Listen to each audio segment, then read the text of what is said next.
என்ன பண்ற? பிய்யாம ஒரு தோசையாவது எடுத்துடலாம் ட்ரை பண்றேன். ஆமா, இது தோசையா கொத்து பரோட்டாவா? உனக்கு எந்த தோசைக்கல், அது புது தோசைக்கல்ல கூட நமக்கு தோசை செட் ஆகாது, புரியுதா?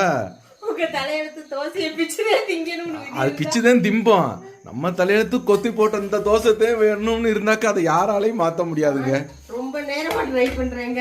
அந்த தோசை சுட்டுட்டாங்க ஓரளவுக்கு சுட்டுட்டாங்கன்னு நினைக்கிறேன். புது தோசைக்கல்லே அம்மா வாங்கி கொடுத்தது.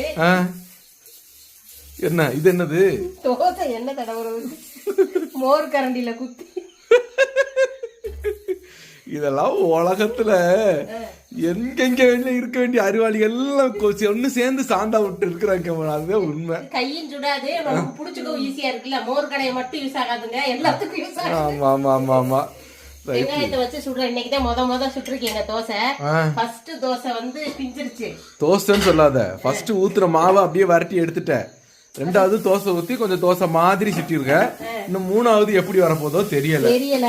நான் தம்பி என்ன சொன்னேன், நைட்டுக்கு எனக்கு தோசை போதுமான்னு. இன்னைக்கோட அவன் இனிமே தோசை ஜெம்மத்துல கேட்க மாட்டேன் அவன்கிட்ட.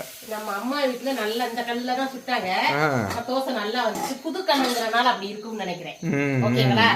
அதனால பாத்துப்போம், நல்லா வரும்போது நல்லா காமிக்கிறேன். ஓகே, பாய்.